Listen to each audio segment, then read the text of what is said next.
George Whitefield, o pregador ao ar livre, 1714-1770. Mais de 100 mil homens e mulheres rodeavam o pregador, há mais de 200 anos, em Cambuslang, Escócia. As palavras do sermão, vivificadas pelo Espírito Santo, ouviam-se distintamente em todas as partes que formavam esse mar humano. É-nos difícil fazer uma ideia do vulto da multidão de 10 mil penitentes que responderam ao apelo para se entregarem ao Salvador. Esses acontecimentos servem-nos como um dos poucos exemplos do cumprimento das palavras de Jesus. Na verdade vos digo que aquele que crê em mim também fará as obras que eu faço, e as fará maiores do que estas, porque vou para meu Pai. João, capítulo 14, versículo 12, grifo do autor. Havia como um fogo ardente encerrado nos ossos deste pregador, George Whitefield. Ardia nele um zelo santo de ver todas as pessoas libertas da escravidão do pecado. Durante um período ininterrupto de 28 dias, realizou a incrível façanha de pregar a 10 mil pessoas. Sua voz podia ser ouvida perfeitamente a mais de 1 quilômetro de distância, apesar de ter físico fraco e de sofrer dos pulmões. Não havia prédio no qual coubessem em seus auditórios, e, nos países onde pregou, armava seu púlpito nos campos, fora das cidades. Whitefield merece o título de Príncipe dos Pregadores ao ar livre, porque pregava em média 10 vezes por semana, e isso fez durante um período de 34 anos, em grande parte sob o teto construído por Deus, os céus. A vida de George Whitefield foi um milagre. Nasceu em uma taberna de bebidas alcoólicas. Antes de completar 3 anos, seu pai faleceu. Sua mãe casou-se novamente, e a George foi permitido continuar os estudos na escola. Na pensão mantida por sua mãe, fazia a limpeza dos quartos, lavava roupa e vendia bebidas no bar. Por estranho que pareça, já que ainda não era salvo, interessava-se grandemente pelo exame das Escrituras. Lia a Bíblia até alta noite e preparava sermões. Na escola, era conhecido como orador. Sua eloquência era natural e espontânea, um dom extraordinário de Deus. Talento este que possuía sem ele mesmo saber. Custeou os próprios estudos em Pembroke College, Oxford, servindo como garçom em um hotel. Depois de estar algum tempo em Oxford, juntou-se ao grupo de estudantes a que pertenciam João e Carlos Wesley. Passou muito tempo, como os demais do grupo, jejuando e esforçando-se para mortificar a carne a fim de alcançar a salvação. Ele ainda não compreendia que a verdadeira religião é a união da alma com Deus e a formação de Cristo em nós. Acerca da sua salvação, escreveu algum tempo antes de morrer. Todas as vezes que vou a Oxford, sinto-me impelido a ir primeiro a este lugar onde Jesus se revelou a mim, pela primeira vez, e me deu o novo nascimento. Com a saúde abalada, talvez pelo excesso de estudo, George voltou a casa para recuperá-la. Resolvido a não cair no indiferentismo, inaugurou uma classe bíblica para jovens que, como ele, desejavam orar e crescer na graça de Deus. Visitavam diariamente os doentes e os pobres, e frequentemente os prisioneiros nas cadeias, para orar com eles e prestar-lhes qualquer serviço manual que pudessem.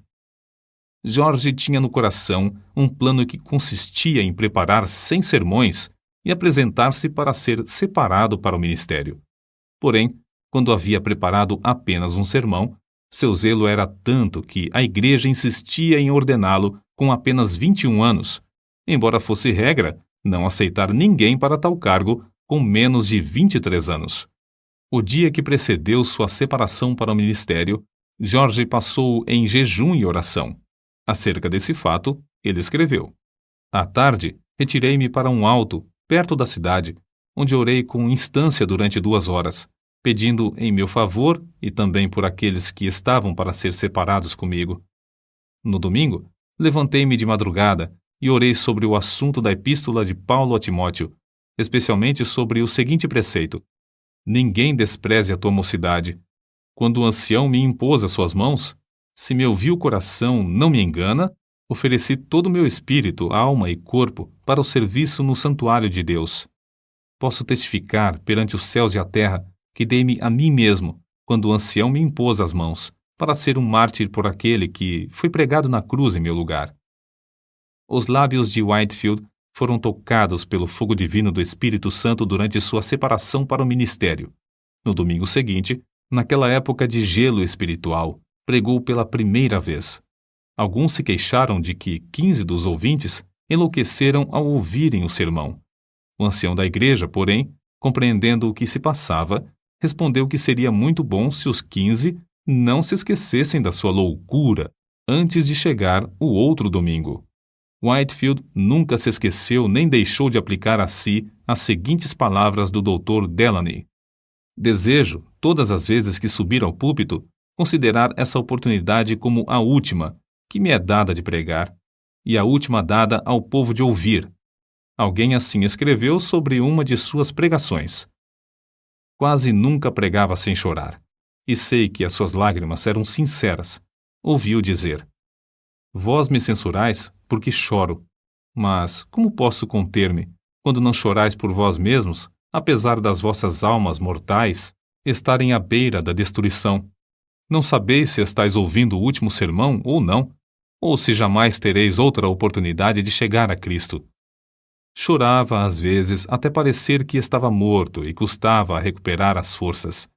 Disse que os corações da maioria dos ouvintes eram derretidos pelo calor intenso de seu espírito, como prata na fornalha do refinador. Quando estudante no colégio de Oxford, seu coração ardia de zelo.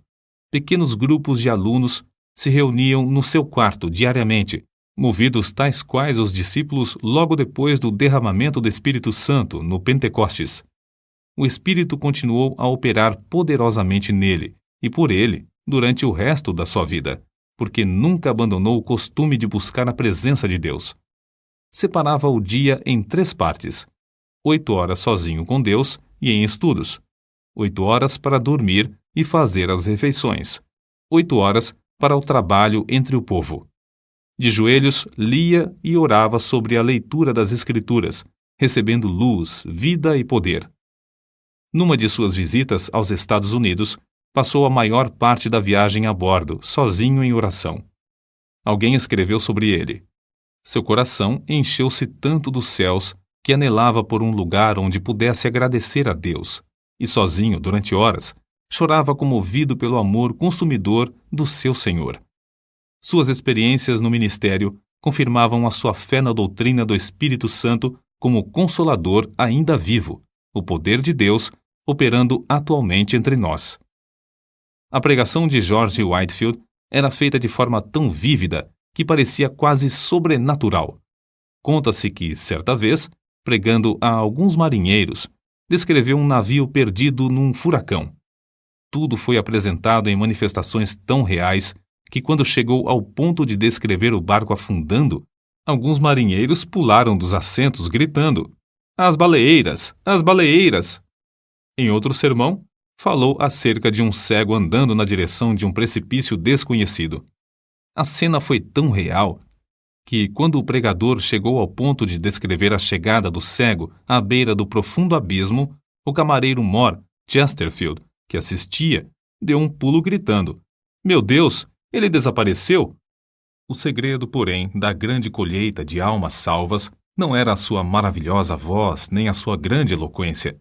Não era também o caso de que o povo tivesse o coração aberto para receber o Evangelho, uma vez que havia, na época, grande decadência espiritual entre os crentes. Também não foi por falta de oposição. Repetidas vezes, Whitefield pregou nos campos porque as igrejas fecharam-lhe as portas. Às vezes, nem os hotéis queriam aceitá-lo como hóspede. Em Basingstoke, foi agredido a pauladas. Em Staffordshire, atiraram-lhe torrões de terra. Em Moorfield, destruíram a mesa que lhe servia de púlpito e arremessaram contra ele o lixo da feira. Em Evesham, as autoridades, antes de seu sermão, ameaçaram prendê-lo se pregasse. Em Exeter, enquanto pregava para 10.000 pessoas, foi apedrejado de tal forma que pensou haver chegado para ele a hora, como o ensanguentado Estevão, de ser imediatamente chamado à presença do Mestre. Em outro lugar, Apedrejaram-no novamente até ficar coberto de sangue. Verdadeiramente levava no corpo até a morte as marcas de Jesus. O segredo de tais frutos na sua pregação era o seu amor para com Deus. Ainda muito novo, passava noites inteiras lendo a Bíblia, que muito amava. Depois de se converter, teve a primeira daquelas experiências de sentir-se arrebatado, ficando a sua alma inteiramente aberta, cheia, purificada, iluminada da glória e levada a sacrificar-se inteiramente ao seu Salvador. Desde então, nunca mais foi indiferente em servir a Deus, mas regozijava-se no alvo de trabalhar de toda a sua alma e de todas as suas forças, e de todo o seu entendimento. Só achava interesse nos cultos, tanto é que escreveu para sua mãe dizendo que nunca mais voltaria ao seu emprego. Consagrou a vida completamente a Cristo, e a manifestação exterior daquela vida nunca excedia a sua realidade interior. Portanto, nunca mostrou cansaço, nem diminuiu a marcha durante o resto de sua vida. Apesar de tudo, ele escreveu: "A minha alma era seca como o deserto. Sentia-me como encerrado dentro de uma armadura de ferro. Não podia ajoelhar-me sem estar tomado de grandes soluços e orava até ficar molhado de suor. Só Deus sabe quantas noites fiquei prostrado de cama, gemendo por causa do que sentia e ordenando, em nome de Jesus, que Satanás se apartasse de mim. Outras vezes, passei dias e semanas inteiras prostrados em terra, suplicando para ser liberto dos pensamentos diabólicos que me distraíam. Interesse próprio, rebelião, orgulho e inveja me atormentavam, um após outro, até que resolvi vencê-los ou morrer. Lutei até Deus me conceder vitória sobre eles." George Whitefield considerava-se um peregrino errante no mundo, procurando almas. Nasceu, criou-se e diplomou-se na Inglaterra. Atravessou o Atlântico 13 vezes. Visitou a Escócia 14 vezes. Foi ao país de Gales várias vezes. Visitou uma vez a Holanda. Passou 4 meses em Portugal. Nas Bermudas, ganhou muitas almas para Cristo, como nos demais lugares onde trabalhou. Acerca do que sentiu em uma das viagens à colônia da Geórgia, Whitefield escreveu: "Foram-me concedidas manifestações extraordinárias do alto. Cedo de manhã, ao meio-dia, ao anoitecer e à meia-noite, de fato durante o dia inteiro, o amado Jesus me visitava para renovar-me o coração. Se certas árvores perto de Stonehouse pudessem falar, contariam acerca da doce comunhão que eu e algumas almas amadas desfrutamos ali com Deus, sempre bendito.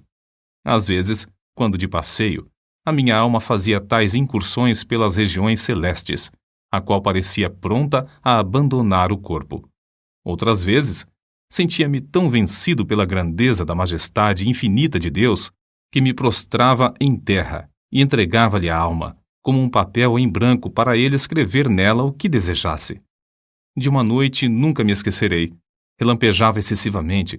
Eu pregara a muitas pessoas e algumas ficaram receosas de voltar a casa. Senti-me dirigido a acompanhá-las e aproveitar o ensejo para as animar a se prepararem para a vinda do Filho do Homem. Oh, que gozo senti na minha alma, depois de voltar enquanto alguns se levantavam das suas camas, assombrados pelos relâmpagos que andavam pelo chão e brilhavam de uma parte do céu até a outra.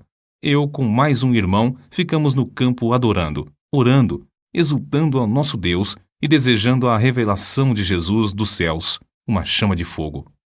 Como se pode esperar outra coisa a não ser que as multidões a quem Whitefield pregava fossem levadas a buscar a mesma presença?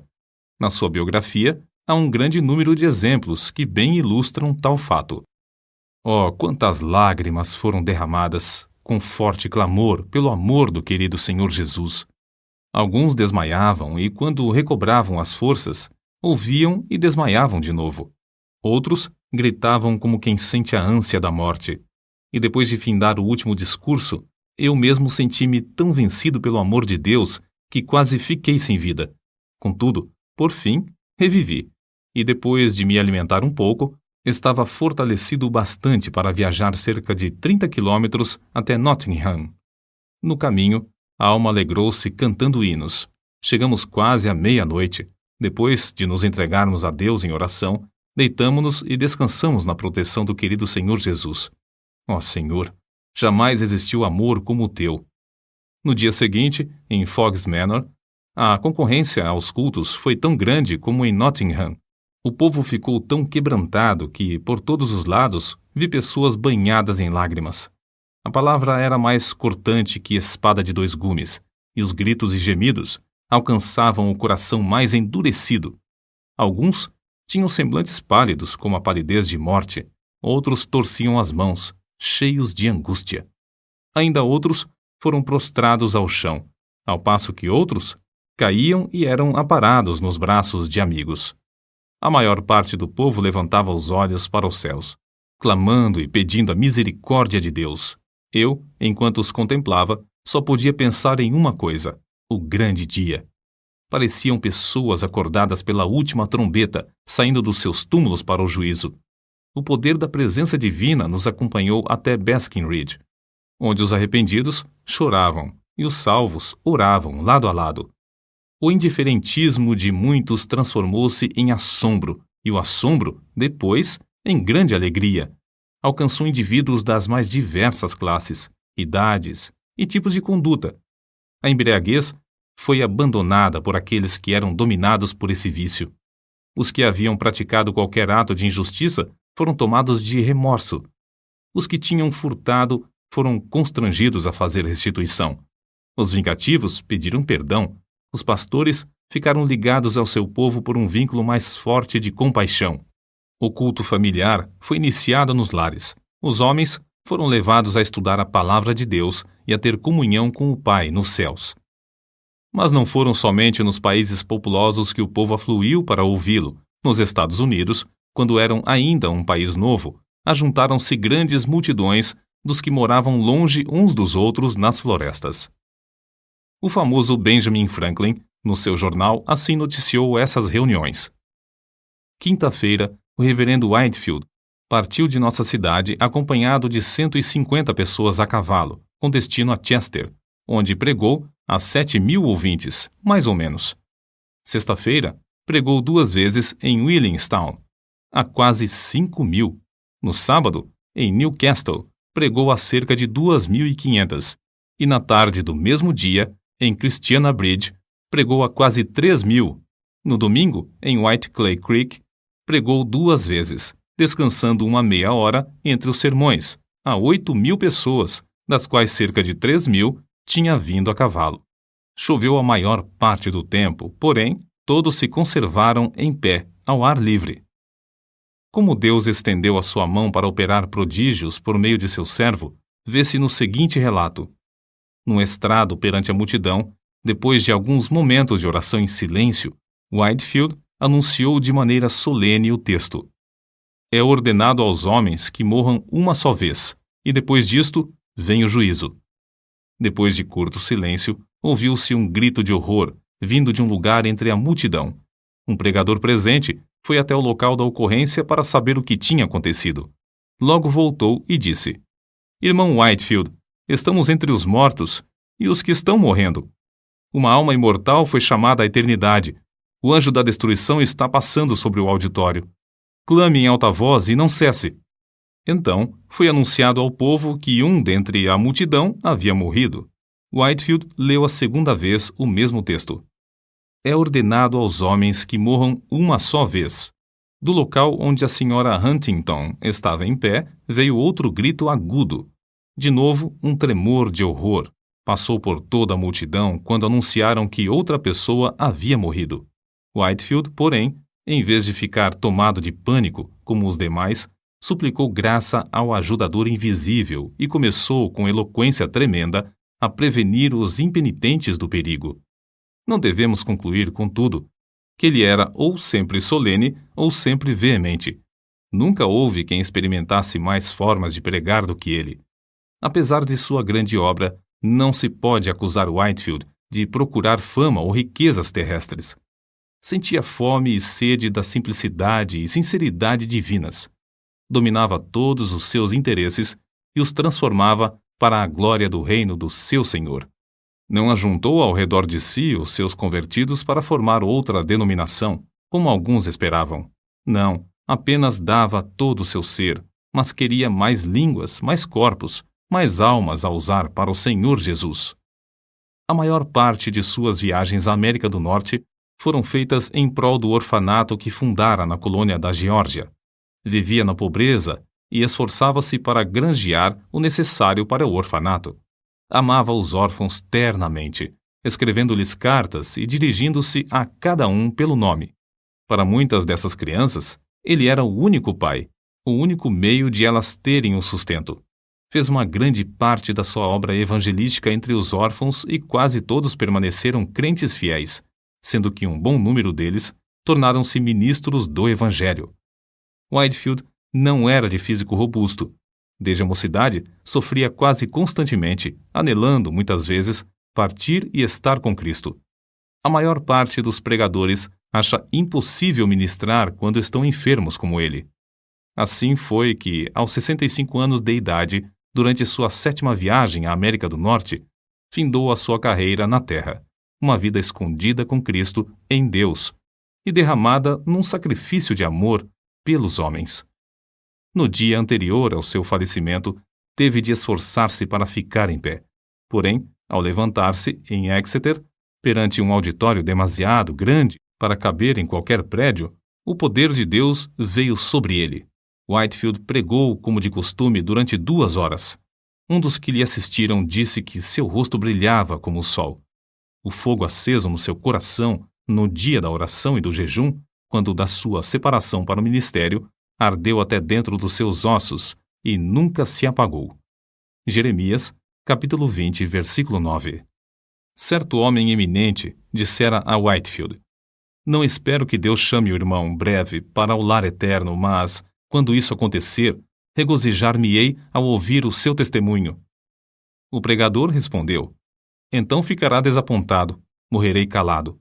A vontade de Deus é dar-me tantos ensejos para testificar dele durante minha vida, que não me serão dados outros na hora da morte." E sua morte ocorreu como predissera. Depois do sermão, em Exeter, foi a Newburyport para passar a noite na casa do pastor. Ao subir para o quarto de dormir, virou-se na escada e, com a vela na mão, proferiu uma curta mensagem aos amigos que ali estavam, e insistiam em que pregasse. Às 2 horas da madrugada, acordou. Faltava-lhe o fôlego. Pronunciou para o seu companheiro as suas últimas palavras na terra: "Estou morrendo." No seu enterro, os sinos das igrejas de Newburyport dobraram e as bandeiras ficaram a meia haste. Ministros de toda a parte vieram assistir aos funerais. Milhares de pessoas não conseguiram chegar perto da porta da igreja por causa da imensa multidão. Conforme seu pedido, foi enterrado sob o púlpito da igreja. Se quisermos ter os mesmos frutos, ver milhares salvos, como George Whitefield os teve, temos de seguir o seu exemplo de oração e dedicação. Alguém pensa que é tarefa demais? Que diria George Whitefield agora, junto aos que levou a Cristo, se lhe fizéssemos essa pergunta?